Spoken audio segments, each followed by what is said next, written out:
Cecília nasceu em Roma, por volta do ano 150. Era filha de um senador romano. Era cristã, e desde pequena fez voto de castidade para viver o amor de Deus e de Cristo. Como cristã em uma época tão antiga, em Roma, ela certamente herdou a fé dos discípulos de São Paulo, que levou a fé até Roma, e de São Pedro, o primeiro Papa.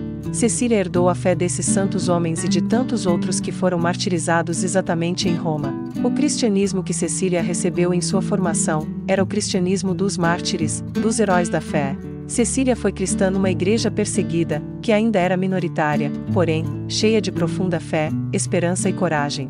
Cecília, quando jovem, foi prometida e dada em casamento a um jovem chamado Valeriano. No dia do casamento, ela estava muito triste. Então, ela chamou seu noivo e disse a ele toda a verdade sobre sua fé. Disse que tinha feito voto de castidade para Deus, e começou a falar das glórias de Deus e de Jesus Cristo ao jovem, que a ouvia boquiaberto com a força de suas palavras, e a convicção que vinha de seu coração. O poder das palavras de Cecília era tão grande, que após ouvi-la, Valeriano se converteu, entendeu a promessa de sua noiva e disse que iria respeitá-la em sua decisão. Naquela mesma noite ele recebeu o batismo. Valeriano contou o que ocorrera para seu irmão Tibúrcio, e ele ficou tão impressionado que se converteu também. Até então, os dois eram pagãos. Cecília, vendo a maravilha que Deus estava operando através dela, em um gesto de agradecimento, cantou para Deus: Senhor, guardai sem manchas o meu corpo e minha alma, para que não seja confundida. Foi um canto inspirado e emocionante, que tocou profundamente o coração de todos. Daí vem o fato de ela ser considerada a padroeira dos músicos cristãos. O prefeito de Roma teve conhecimento da conversão dos dois irmãos, e quis o tesouro dos dois irmãos nobres e ricos. Os dois irmãos, porém, já tinham distribuído todos os seus bens aos pobres. O prefeito de Roma exigiu então, sob pena de morte, que os dois abandonassem a nova fé. Os dois, porém, alimentados com a força do cristianismo nascente e cheios do poder de Deus, não renegaram sua fé, e por esse motivo, foram condenados à morte e decapitados. Cecília foi chamada ao conselho romano logo em seguida. Isso aconteceu provavelmente no ano 180. O conselho exigiu primeiro que ela revelasse onde estaria o tesouro dos dois irmãos. Ela disse que tudo já tinha sido distribuído aos pobres. O prefeito furioso exigiu que ela renunciasse à fé cristã e adorasse aos deuses romanos. Cecília negou-se mostrando muita coragem e serenidade diante de todos. E por esse motivo, a condenaram à tortura. Estando ela diante dos soldados romanos para ser torturada, ela falou a eles sobre as maravilhas de Deus, sobre a verdadeira religião, sobre o sentido da vida, que é o seguimento de Jesus Cristo. Os soldados, maravilhados com uma mensagem que nunca tinham ouvido, ficaram do lado de Cecília, dizendo que iriam abandonar o culto aos deuses. Essas inúmeras conversões foram milagres que Deus operou através de Cecília, para que essas pessoas alcançassem a felicidade e a salvação. O prefeito furioso deu ordens para outros algozes trancarem Cecília no balneário de águas quentes do seu próprio castelo, logo na entrada dos vapores. Ali, ela seria asfixiada pelos vapores ferventes que aqueciam as águas. Ninguém conseguia ficar ali por mais de alguns minutos. Era morte certa.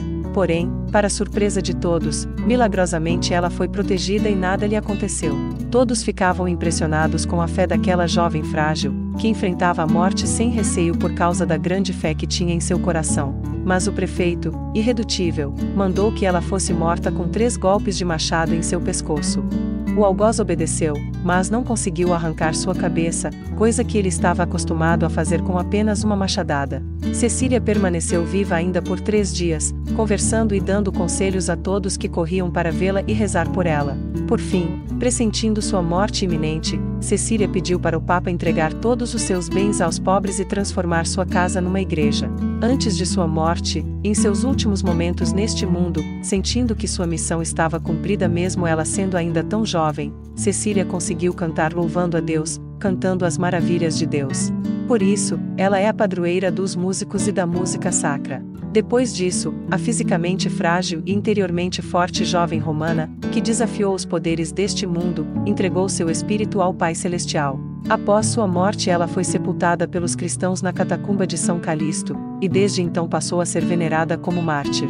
O túmulo de Santa Cecília ficou desaparecido por muitos séculos. No século IX, Santa Cecília apareceu ao Papa Pascoal. Logo após este fato, seu túmulo foi encontrado e lá estava o caixão com as relíquias da Santa Cecília. O corpo dela estava intacto, na mesma posição em que ela foi enterrada. Ao lado da Santa Cecília, estavam também os corpos de Valeriano e Tibúrcio.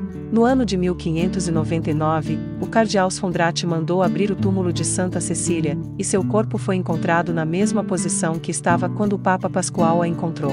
O dia de Santa Cecília é celebrado em 22 de novembro, dia dos músicos e da música. Oração a Santa Cecília. Ó Virgem e Mártir, Santa Cecília, pela fé viva que vos animou desde a infância, tornando-vos tão agradável a Deus e ao próximo, merecendo a coroa do martírio, convertendo pagãos ao cristianismo, alcançai-nos a graça de progredir cada vez mais na fé, e professá-la através do testemunho das boas obras, especialmente servindo aos irmãos necessitados. Alcançai-nos também a graça de sempre louvar a Deus com canções espirituais. Gloriosa Santa Cecília, que os vossos exemplos de fé e virtude sejam para todos nós um brado de alerta, para que estejamos sempre atentos à vontade de Deus, na prosperidade como nas provações, no caminho do céu e da salvação eterna. Santa Cecília, padroeira dos músicos e artistas, rogai por nós. Amém.